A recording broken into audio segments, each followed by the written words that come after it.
kemuliaan bagimu untuk selama-lamanya. Terima kasih buat kehadiran-Mu di tengah-tengah kami. Engkau Tuhan Allah yang bertahta di atas setiap pujian daripada anak-anak-Mu. Terima kasih Bapa, kehadiran-Mu akan menjadikan segala-galanya menjadi baik. Mari kita berdoa bersama-sama. Ulangi seperti apa yang saya ucapkan. Bapa kami yang ada di dalam surga, Bapa kami yang ada di dalam surga, dikuduskanlah nama-Mu, kuduskanlah namamu, datanglah kerajaan-Mu, datanglah kerajaan, jadilah kehendak-Mu jadilah kehendak di bumi ini seperti di dalam surga. di dalam surga. Bapa yang baik, Bapa yang baik, berikanlah kami pada hari ini rezeki yang menjadi bagian kami secukupnya, cukup untuk memberikan pinjaman kepada banyak bangsa, sedangkan kami sendiri tidak punya pinjaman, cukup untuk menjadi saksi Tuhan, mulai dari Yerusalem, Yudea, Samaria, sampai ke ujung-ujung bumi. Cukup untuk menjadikan semua bangsa murid Kristus dan membaptis mereka dalam nama Yesus. Terima kasih Bapa untuk rezeki yang secukupnya, dan ampunilah dosa-dosa kami, ampunilah kesalahan kami, seperti kami pun mengampuni orang-orang yang bersalah kepada kami. Dan janganlah masukkan kami ini ke dalam pencobaan, tetapi bebaskanlah kami dari segala yang jahat.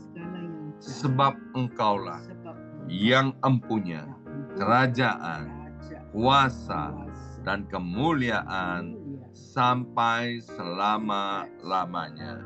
Dalam nama Tuhan Yesus, kami sudah berdoa. Haleluya, haleluya. Mari Bapak Ibu sekalian, sekarang kita bersama-sama secara serempak dan serentak.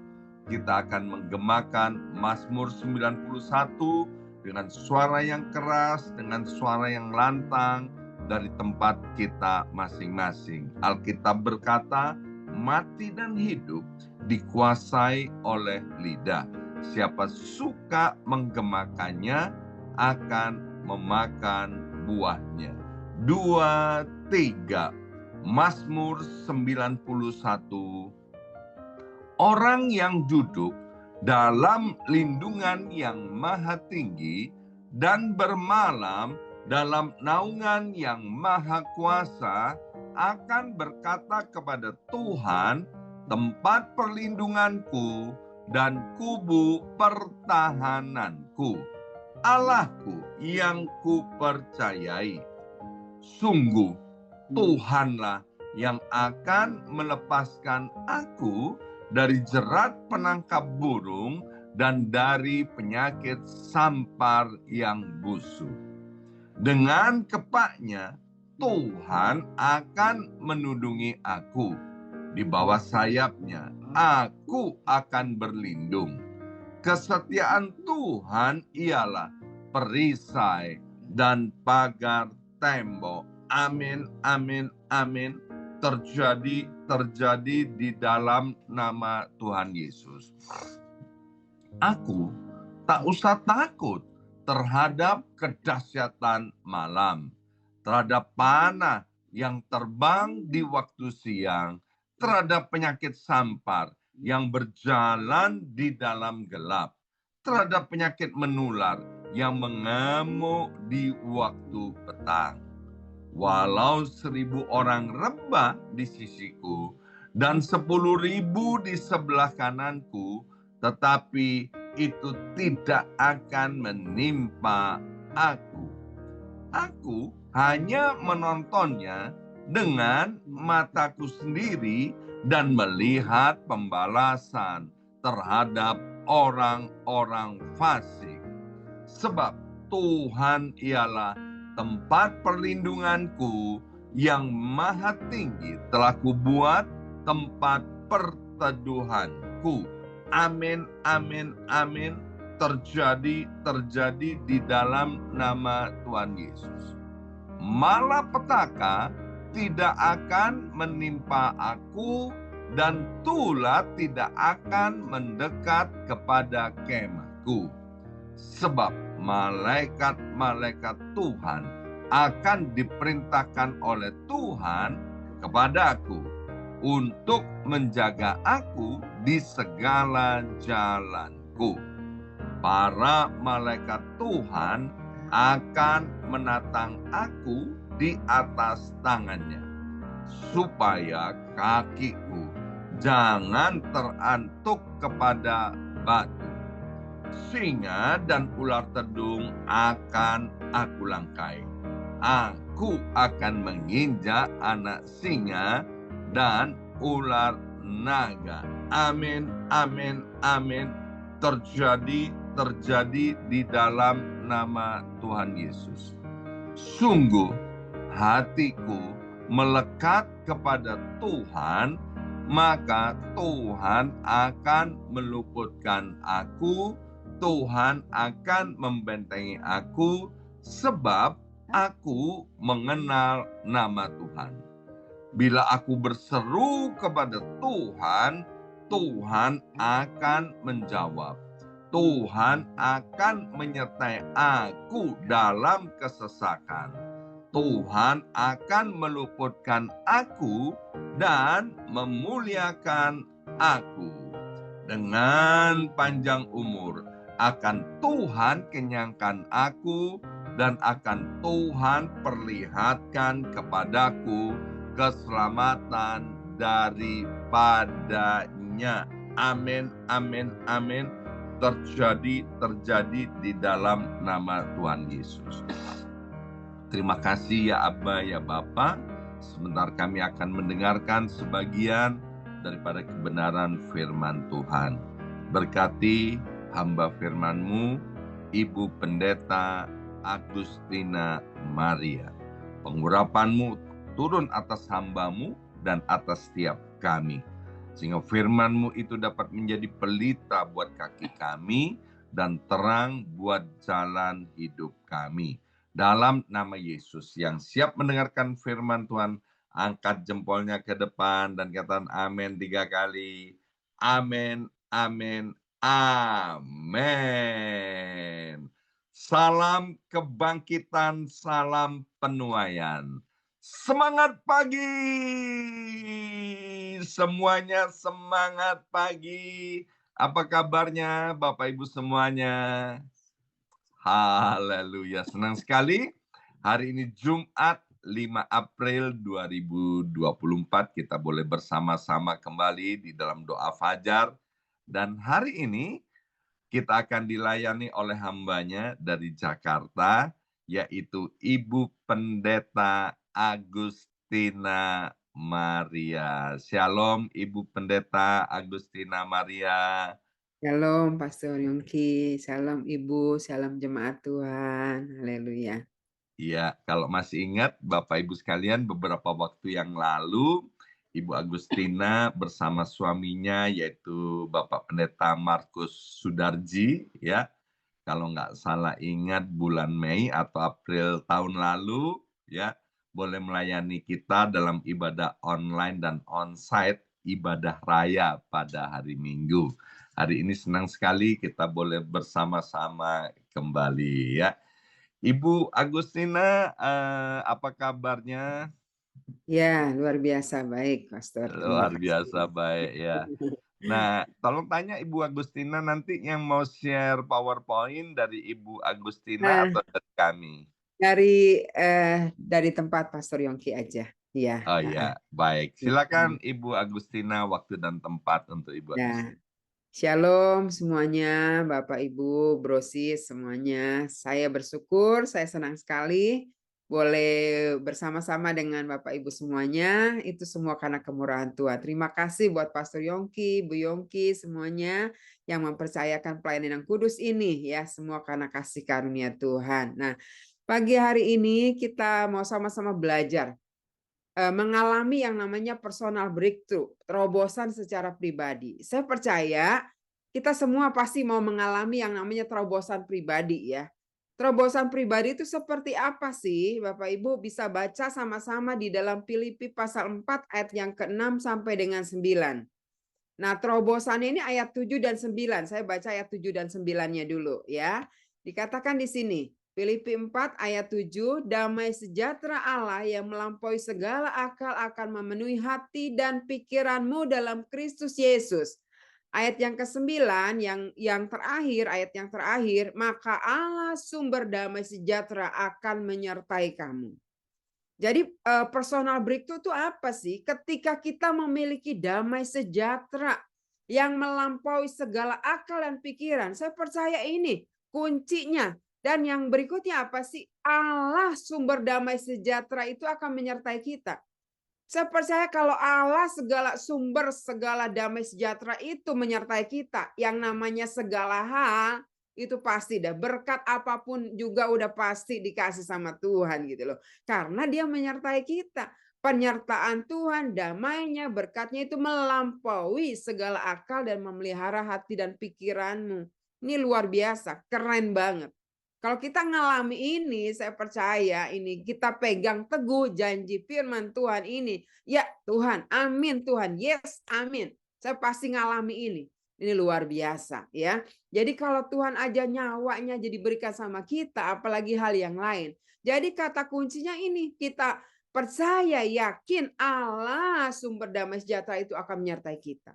Orang yang disertai Tuhan, Yusuf disertai Tuhan itu dibuat berhasil apapun yang dia kerjakan. Saya percaya kalau Allah yang sama, Allah sumber damai sejahtera itu menyertai kita. Bapak Ibu jangan takut, pasti Bapak Ibu semuanya dibuat berhasil ya kan, buat kemuliaan nama Tuhan. Nah, bagaimana caranya untuk kita kata kuncinya ya kan tadi supaya kita ngalami personal breakthrough ini?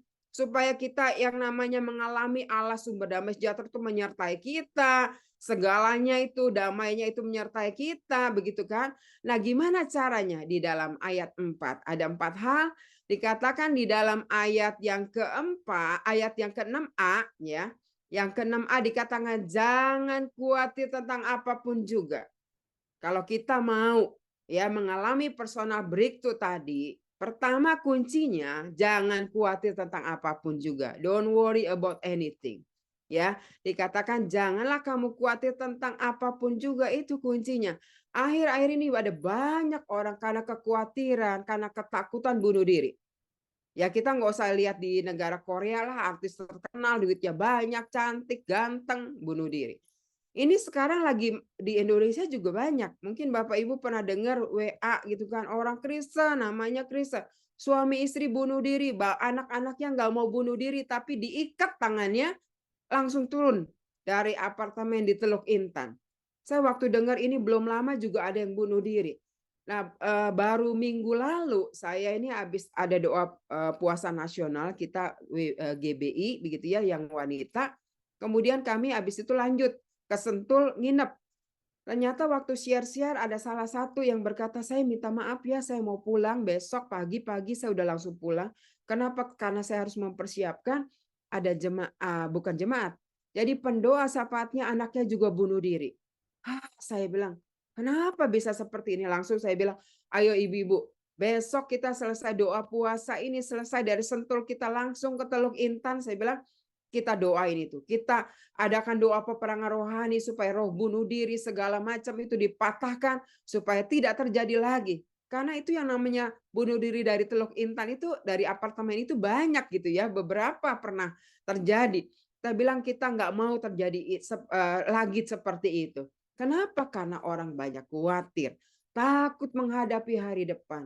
Bapak Ibu Saudara, kalau Allah sumber damai sejahtera itu menyertai kita, jangan takut. Yakinkan hidup kita bahwa Allah itu ada bersama dengan kita. Allah ada di dalam kita dan kita ada di dalam Tuhan. Kalau Tuhan menyertai kita, jangan pernah takut. Kata firman Tuhan, jangan khawatir. Kenapa? Karena ketika kita khawatir ya, kita itu akan melemahkan juga imun tubuh kita. Berapa banyak dokter mengatakan waktu kita khawatir, kita akan diserang yang namanya penyakit somatis fisik. Mungkin kita sehat, dicek semuanya sehat. Ternyata tapi bentar-bentar sakit kepala, sakit perut, apalah macam-macam. Kenapa? Karena itu di pikiran. Orang yang khawatir akan sistem imunnya juga akan rentan terhadap penyakit. Belum lagi apa? Masa otaknya juga menyusut. Ya kan, istilahnya lama loadingnya gitu kan, tulalit dan segala macam gitu ya. Kenapa? Karena khawatir. Makanya Bapak Ibu jangan khawatir gitu kan. Kenapa? Jadi jangan sampai salah ini. Kalau kita jadi orang Kristen yang takut, khawatir, firman Tuhan berkata kurang lebih 360 kali Tuhan berkata, "Jangan takut, aku menyertai engkau." Jangan takut karena Tuhan memegang hidup kita. Jadi serahkan seluruh hidup kita kepada Tuhan.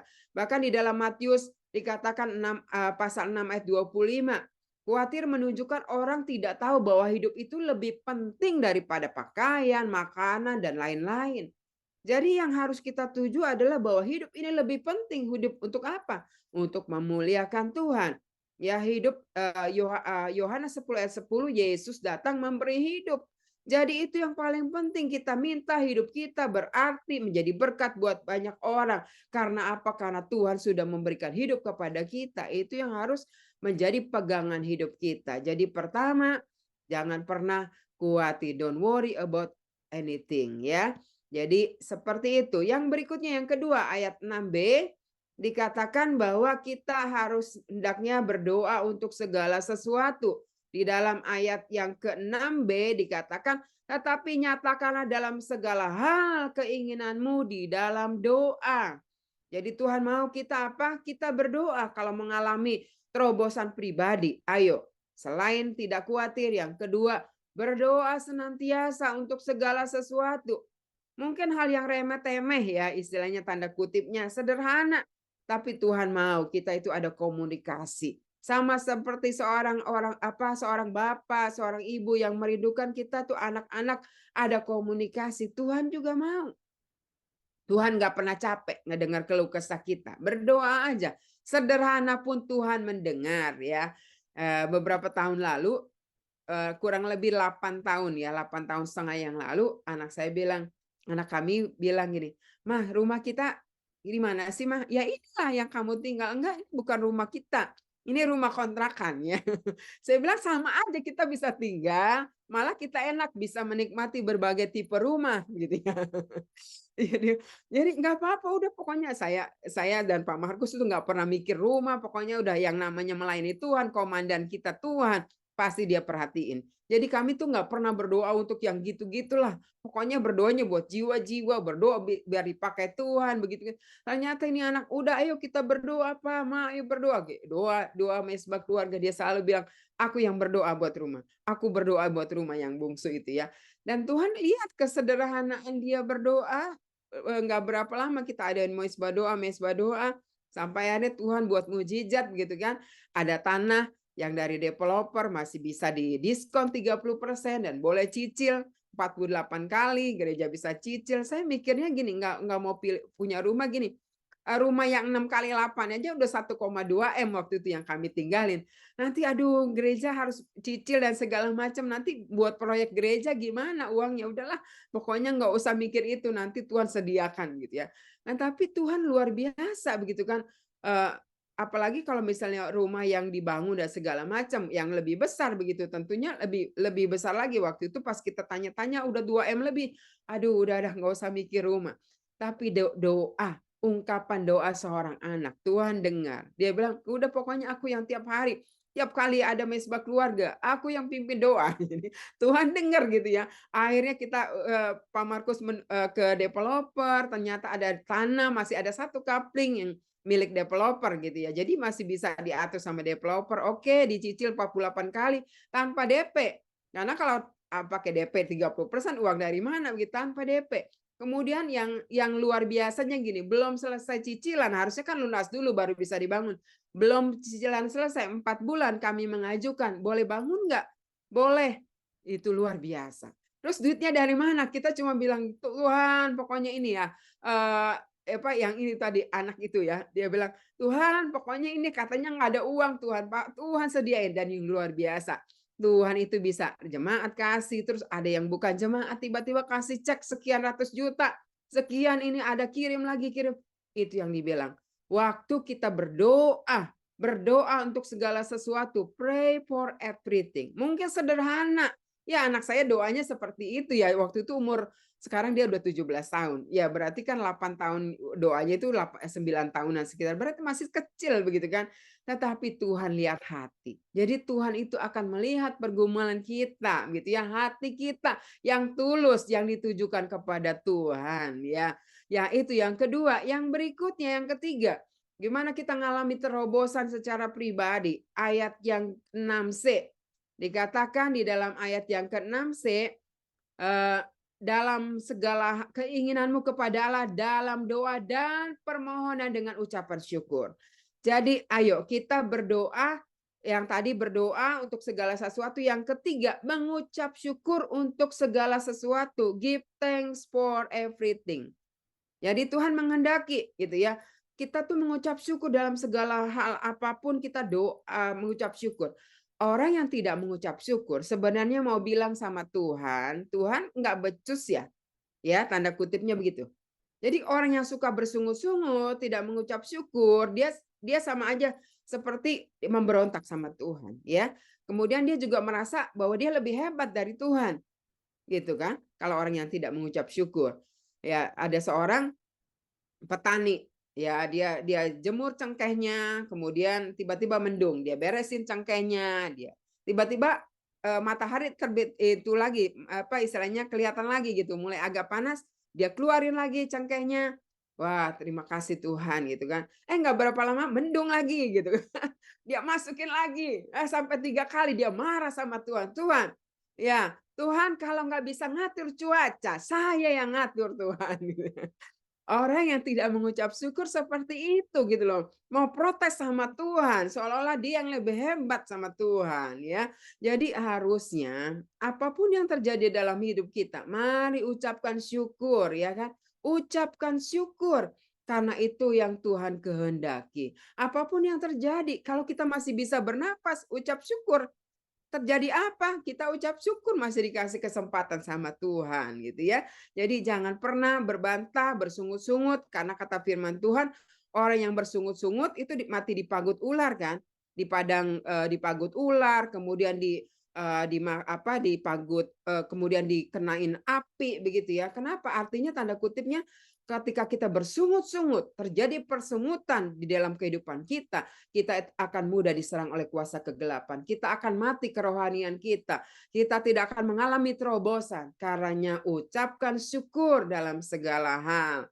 Yang terakhir, ayat yang ke-8 ya. Yang terakhir, tetap fokus pada hal-hal yang benar. Stay focus on the true things. Dikatakan jadi akhirnya saudara-saudara, semua yang benar, semua yang mulia, semua yang adil, semua yang suci, semua yang manis, semua yang sedap didengar, semua yang disebut kebajikan dan patut dipuji, pikirkanlah semuanya itu.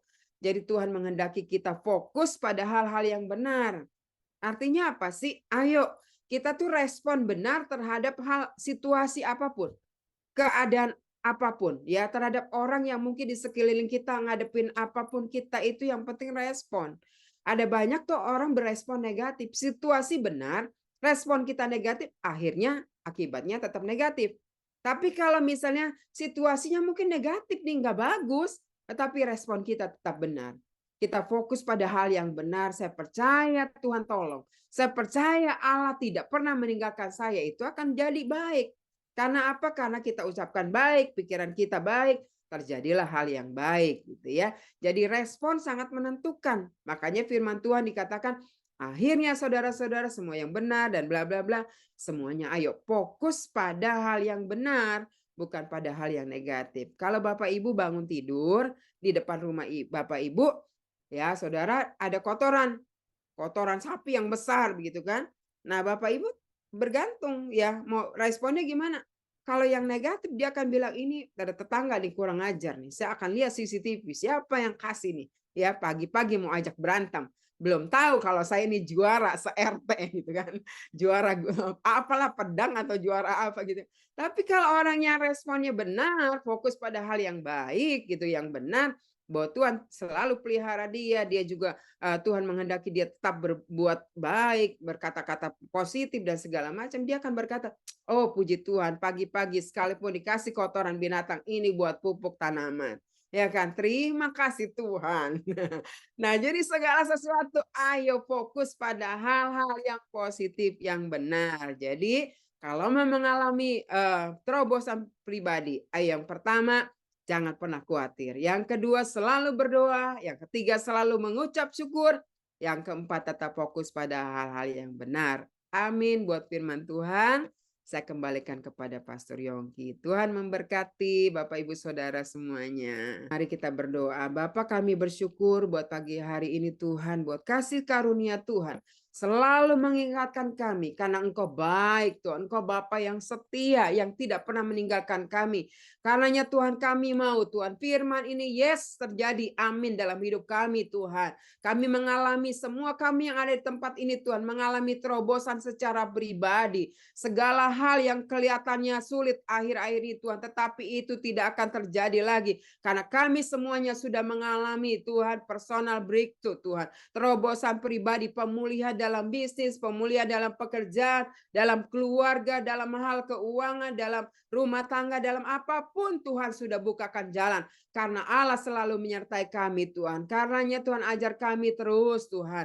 Kami tidak khawatir, tidak takut dengan masa depan kami karena masa depan kami adalah hidup dalam tangan Tuhan. Kami selalu Tuhan berdoa, kami selalu mengucap syukur dan kami selalu fokus pada hal-hal yang benar. Berkat-Mu melimpah atas kami Tuhan. Ketika kami melakukan firman Tuhan, firman itu termeterai dan menjadi rema. Kami perkatakan, kami lakukan, kami bagikan kepada orang lain Tuhan. Kami percaya, ya Tuhan terobosan itu sudah terjadi atas kami dan selalu terjadi atas kami semuanya. Memberkati setiap kami, memberkati hamba-Mu yang setia, Pastor Yongki bersama dengan Ibu Yongki dan seluruh staf dan semua yang hadir pada pagi hari ini. Dalam berkat nama Tuhan Yesus, kami berdoa mengucap syukur. Haleluya.